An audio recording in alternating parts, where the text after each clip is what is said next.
여러분 안녕하십니까? 4월 14일 월요일입니다. 박명석입니다. 지난주 정말 폭풍 같았던 하루하루가 지나갔는데요. 그에 비하면 주말에는 확실히 좀 평온하게 흘러갔던 것 같습니다.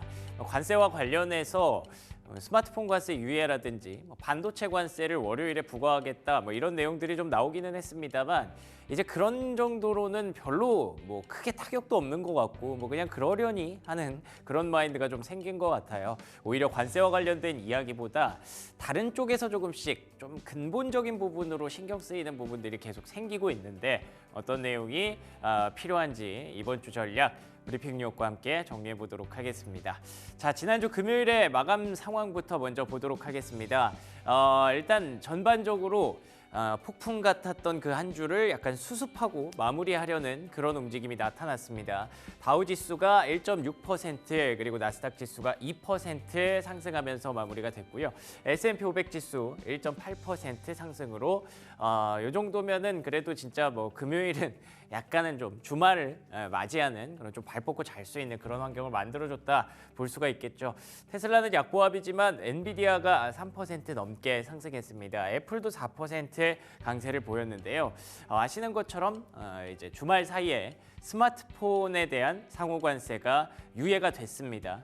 애플을 살려주기 위한 그런 움직임이었겠죠. 덕분에 애플 주가 반영을 했고요. 엔비디아도 칩에 대해서도 계속 얘기가 나오더라고요. 오늘 또 새로운 얘기가 나온다고 하는데 한 번씩 기다려 보도록 하죠. 자, 그러면 종목들에 대해서도 한번 확인해 보도록 하죠. 보시는 것처럼 종목 맵 전반적으로 그린라이트가 많이 들어왔다는 점에서 최악은 지나왔나 하는 생각도 좀 들었고요. 그리고 이 주말 사이에 애플을 비롯해서 애플은 아니죠. 그러니까 스마트폰에 대한 관세가 유예됐는데 그 소문이 이미 금요일에 돌았더라고요.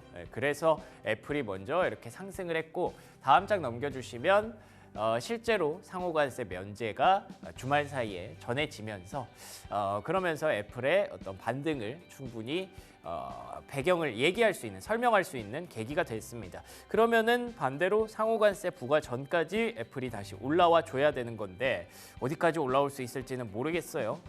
일단은 이 갭을 다 메꾸는 지점까지는 한번 기대를 해보도록 하고요. 근데 아시는 것처럼 이랬다가 또 언제 말을 바꿀지 모르는 사람이기 때문에 이게 미리 선반영됐다라고 얘기를 하면서 월요일은 또 휘청거릴 수도 있겠죠. 참 어느 것 하나 쉽게 말씀드릴 수가 없는 상황이네요. 다음 장 넘겨주시면 그리고 이번 주부터는 이제 실적 시즌에 들어갑니다. 실적 시즌에 걱정했던 건 우리가 관세 영향으로 인해서 기업들의 실적이 1분기 때는 부진하지 않을 텐데 2분기부터 가이던스가 좀 안 좋을 것이다 라는 얘기들을 했었잖아요. 근데 다행히 금융주가 스타트를 잘 끊어줬어요. 아마도 워낙에 그동안 급락을 했었기 때문에 이 정도 안도감만 나와도 반등해주는 그런 모습이었던 것 같고요. 다음 장 넘겨주시면 그럼에도 불구하고 여전히 이 CEO들은 경고성 메시지를 계속 날립니다. 가이던스를 제시함에 있어서 아마 올해는 좀 힘들 것이다. 경기 침체에 들어갈 것이다. 블랙락이라든지 저기 보시는 제이미 다이먼, JP 모건 CEO도 그런 경고들을 계속 하고 있어서 여전히 불안불안한. 그냥 어떻게 생각해 보면 관세를 넘어서 그냥 경기가 조금은 하강하는 사이클에 들어온 것 같기도 해요. 그래서 경기 침체는 아니더라도 최소한 경기 하강, 경기 우려 정도는 충분히 갖고 가야 되는 것 같고요. 다음 장 넘겨주시면 실제로 지금 자동차주에 대한 어떤 움직임이 예사롭지가 않습니다. 자동차주가 이 정도면 바닥 아닐까 싶었는데 거기서 더 빠지는 그런 모습이고요. 보시는 것처럼 관세로 인해서 아마 어마무시한 그런 비용이 좀 들 것이다. 그리고 매출도 많이 줄어들 것이다 라고 전망이 나오고 있습니다. 실제로 스텔란티스가 1분기에 벌써 숫자가 많이 떨어지기 시작했거든요. 근데 이게 관세가 들어가지도 않았잖아요, 1분기엔. 근데 벌써 떨어지고 있다는 건 어쨌든 경기의 어떤 하강 사이클이 이미 와 있을 수도 있겠구나라는 추론을 할 수가 있는 거죠. 그래서 여전히 적극적인 매수 대응보다는 조금 관망하거나 보수적인 대응도 필요한 그런 시점이라고 보여집니다. 여기까지 브리핑 뉴욕이었고요. 프리미엄 미국 주식 이어갑니다.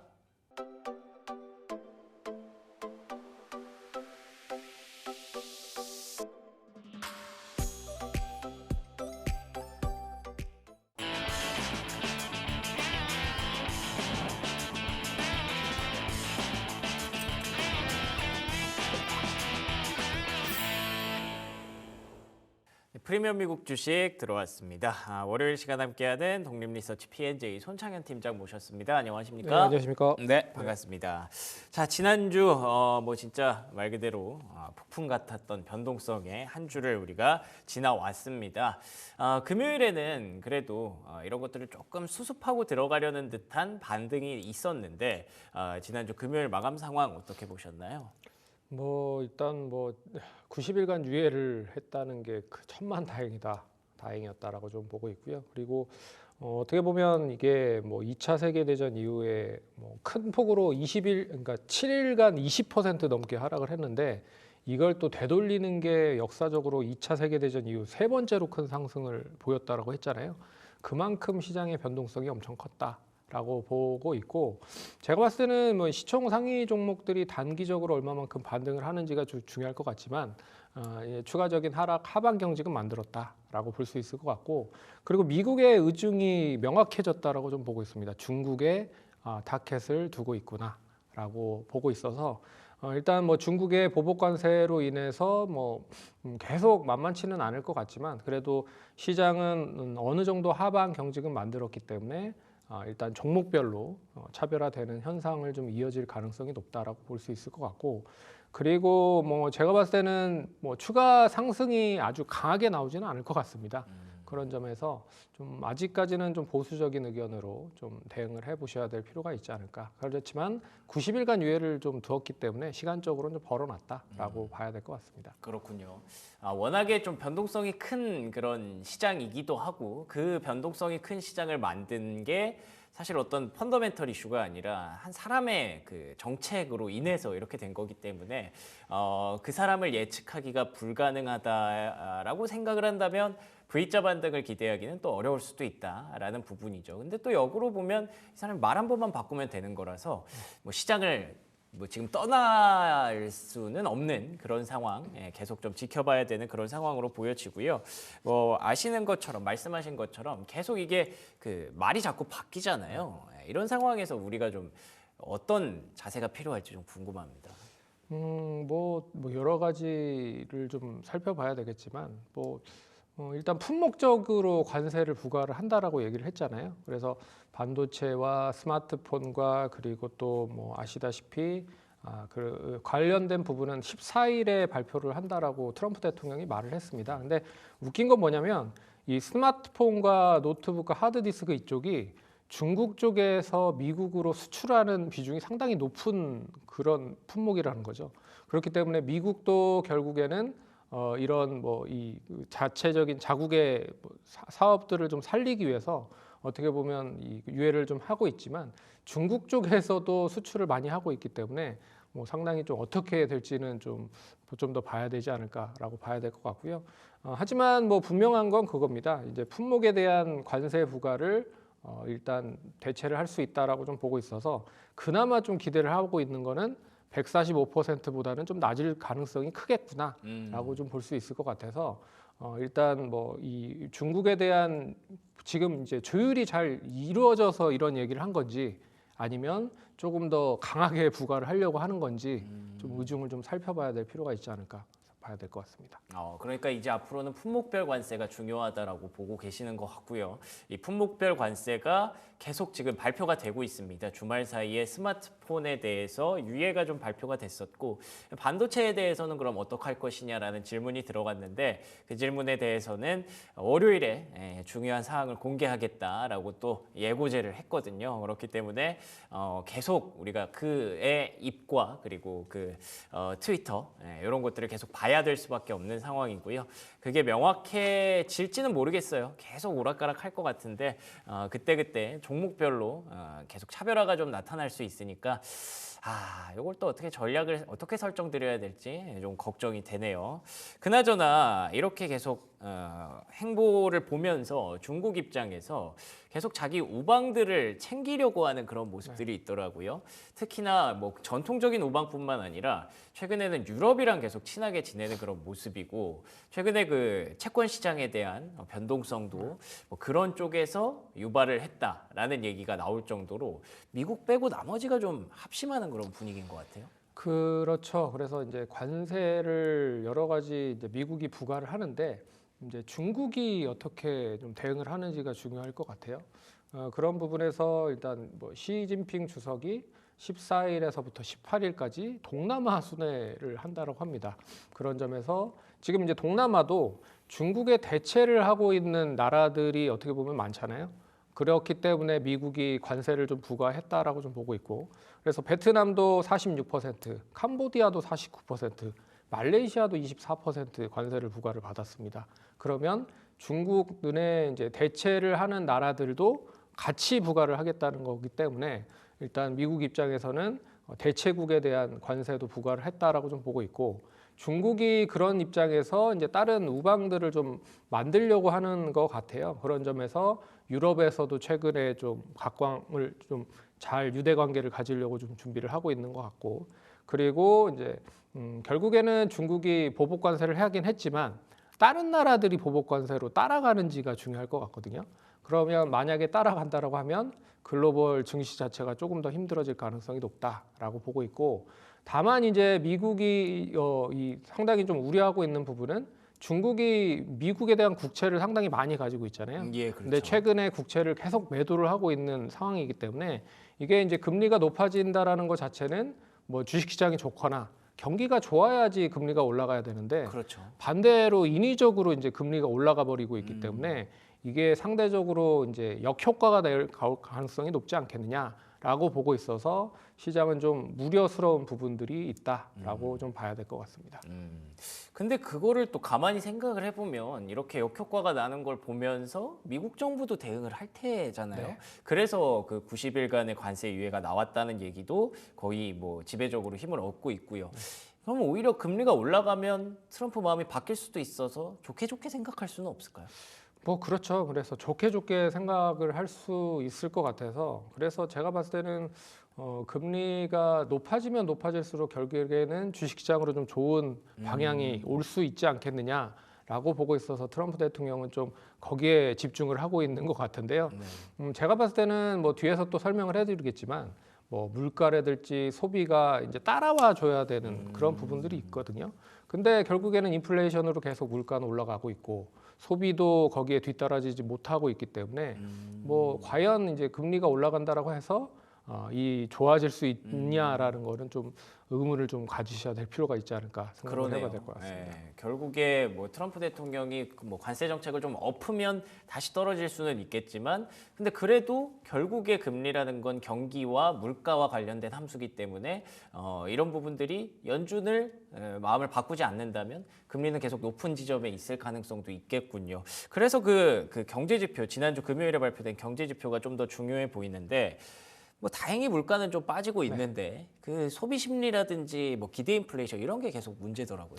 그렇죠. 그래서 PPI 뭐 생산자 물가 지수도 예상치를 하회했고, 그리고 그 전에 발표가 됐던 소비자 이 관련된 소비자 물가 지수죠. 또 예상치를 좀 하회를 했죠. 그래서 물가는 어느 정도 잡은 게 아닌가라고 생각을 하고 있는데, 이게 이제 관세가 전혀 부과가 되지 않은 시점에 그렇죠. 라는 거죠. 그래서 어느 정도 하방은 만들었다고 보고 있지만, 뭐 아시다시피 이제 소비자 심리 지수 자체도 좀 하락을 하고 있다라는 거는 좀 우려로 좀 보셔야 될 것 같고, 그래서 관세가 본격적으로 부과되는 2분기가 과연 어떤 지표를 만들 수 있을지 그걸 좀 살펴보셔야 될 필요가 있지 않을까 보고 있습니다. 그래서 결국에는 물가는 계속 상승을 할 수 있을 가능성이 아직도 배제를 할 수 없을 것이다라고 보고 있고, 그런 점에서 일단 소비가 부진하다라고 보면 결국에는 뭐 주식시장 자체도 상승하는 게 상당히 좀 제한적일 가능성이 높지 않겠느냐라고 보셔야 될 것 같습니다. 그러네요. 이제는 그 관세가 몇 퍼센트가 부과가 되는지, 숫자가 뭐 얼마나 더 올라가는지 이런 게 중요한 게 아닌 것 같습니다. 결국 그 관세가 우리가 근본적으로 걱정했던 건 물가를 높일 거고, 물가를 높이면 경기가 침체할 수 있고, 그러면 또 이제 시장이 원하는 연준의 금리 인하는 점점 늦어질 수 있고, 그런 것들이 복합적으로 작용하면서 미리 시장에 반영을 좀 했던 거잖아요. 그게 이제 앞으로는 실제로 우리가 걱정하는 부분들이 일어나는지 그런 것들을 경제 지표로 확인해야 하는 그런 시기가 점점 다가오고 있는 것 같습니다. 우리가 또 걱정하는 게 결국 이렇게 되면 경기가 둔화되면 기업들의 실적도 침체할 것이다 라고 걱정을 하고 있는 건데, 이번 주부터 이제 본격적인 실적 시즌에 들어가더라고요. 1분기 실적 자체는 나쁘지 않을 것 같은데 어떻게 보세요? 저도 뭐 1분기 실적은 나쁘지는 않을 것 같습니다. 이제 다만 이제 2분기나 3분기 앞으로 돌아오는 실적이 얼마만큼 좀 좋은지가 관건일 것 같은데 뭐 이번 주에 발표되는 실적 보시면 14일에 골드만삭스 발표하고요. 15일에는 시티그룹과 유나이티드 항공 그리고 17일에 넷플릭스, 아메리칸 익스프레스가 발표가 되는데 결국에 이제 금융주 같은 경우에는 제가 봤을 때는 1분기까지는 나쁘지 않을 가능성이 높다. 하지만 3월 들어서 아이비 쪽 관련된 투자 관련된 수익이 별로 좋지는 않을 것 같아요. 그래서 2분기로 들어갈수록 뭐 얼마만큼 많이 좋아질 수 있을지는 좀 지켜봐야 될 것 같고 되레 유나이티드 항공은 유가가 지금 많이 빠지고 있는 상황이잖아요. 그런 그렇죠. 점에서 비용적인 측면이 상당히 많이 줄어들었고 그리고 여행에 대한 수요가 생각보다 나쁘지 않다라는 것도 좀 눈여겨보셔야 될 것 같고 넷플릭스 같은 경우에도 제가 봤을 때는 일단 광고제에 대한 수익성이 나름 괜찮거든요. 그렇기 때문에 이게 이제 뭐 소프트웨어 쪽으로 좀 치부가 된다라고 하면 관세에도 그렇게 무던해질 수 있다라고 좀 볼 수 있어서 실적이 되레 더 좋아질 가능성이 높지 않겠느냐라고 보고 있어서 어떻게 보면 넷플릭스도 좀 긍정적인 흐름으로 좀 전개될 가능성이 높지 않겠느냐라고 봐야 될 것 같습니다. 알겠습니다. 그럼 앞서서 말씀드렸던 경제 지표 이번 주에는 어떤 경제 지표가 발표되는지도 궁금하네요. 뭐 여러 가지 경제 지표들이 있는데요. 뭐 아시다시피 이번 주에 발표될 경제 지표가 이제 소매 판매 지표가 발표가 됩니다. 그래서 네. 뭐 관세전의 마지막 수요 3월 이제 그 관련된 소매 판매이기 때문에 뭐 나름 좀 반등을 할 가능성이 높다라고 보고 있지만 이게 1월에 이 뭐 어떻게 보면 마이너스를 기록을 하면서 증시에도 좀 부담이 됐었거든요. 근데 2월에 반등을 했고 3월에 또 추가적으로 반등을 하는지 살펴봐야 될 것 같다라고 보고 있습니다. 근데 뭐 어떻게 보면 지금 이제 뭐 자동차 판매가 상당히 좀 많이 늘었기 때문에 크게 뭐 나쁘지는 않을 것 같다라고 보고 있고요. 그런 점에서 일단 뭐 중국에 대한 것도 1분기 GDP가 발표가 되는데 중국도 뭐 여러 가지 경기 부양책을 지금 발표를 하고 있는 상황이라 1분기 GDP는 5% 이상은 만들 가능성이 높지 않겠느냐 시장에서는 좀 이야기를 하고 있는 것 같습니다. 그래서 결과적으로는 1분기까지는 대부분의 지표 자체는 이 관세를 부과받기 전이기 때문에 네. 나름 괜찮을 것이다라고 하는 게 시장의 대부분의 투자자들에 대한 판단이라고 좀 볼 수 있을 것 같고요. 2분기에 이제 어떤 이 지표들을 확인을 하는지를 좀 눈여겨서 보셔야 될 필요가 있지 않을까 그렇게 봐야 될 것 같습니다. 그러네요. 전반적으로 이번 주에 발표될 지표라든지 실적 같은 부분들이 사실 뭐 그렇게 기대치가 낮지는 않은 것 같습니다. 근데 그걸 다 그냥 1분기 한 거잖아. 어차피 관세 부과되면 또 달라질 거잖아. 라는 식으로 시장이 접근할 수가 있기 때문에 좋은 지표가 나와도 크게 시장이 환호할 것 같지는 않은 그런 분위기라고 알고 계시면 될 것 같네요. 자, 그 종목 얘기 하나만 해볼까요? 네. 테슬라에 대해서 최근에 좀 걱정하시는 분들이 좀 많아졌습니다. 그렇죠. 주가가 워낙에 변동성을 크게 맞고 있다 보니까 또 증권가에서 그러니까 월가에서 목표 주가를 계속 낮추고 있다고 들었는데 어떻게 보십니까? 테슬라 이제 관세에 대해서 완전 무관하지는 않을 거라고 보고 있습니다. 왜 그러냐면 차량을 만드는 이제 원자재 가격이 상당히 좀 많이 올랐기 때문에 결국에 이제 자동차, 철강, 알루미늄 관련된 관세를 부과를 많이 했고요.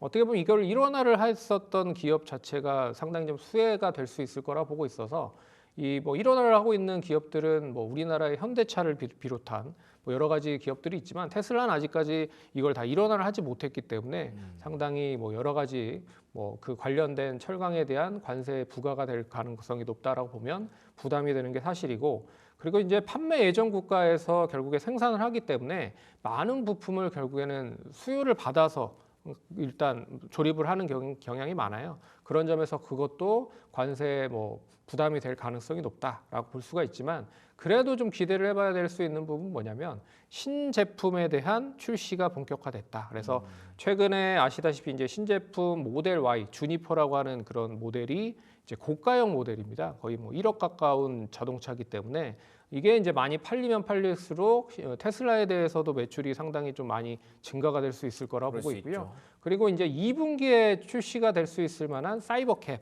거기에 이제 자율주행 관련된 부분 그리고 하반기로 갈수록 이제 휴머노이드 로봇을 아마 배치를 할 가능성이 높을 것 같아요. 이거는 그 현대차의 보스턴 다이나믹스를 상당히 많이 로봇을 구매를 해서 이제 메타플랜트 같은 이런 미국 공장에 배치를 하는 거와 같이 이 테슬라도 결국에는 휴머노이드 로봇을 이제 이 차량을 만드는 데 있어서 본격적으로 배치를 할 가능성이 높다. 그러면 효율적인 것도 상당히 좀 낮추고 가격적인 것도 낮출 가능성이 높다라고 보고 있어서 너무 좀 불안하게 생각을 하지 마시기 바라겠고요. 어느 정도 바닥은 확인한 시점이다. 근데 이 바닥을 확인한 시점에 모멘텀이 뭐가 될 수 있을지 제가 봤을 때는 사이버캡과 그리고 자율주행 관련된 부분 그리고 휴머노이드 쪽이 아닐까라고 살펴봐야 될 것 같습니다.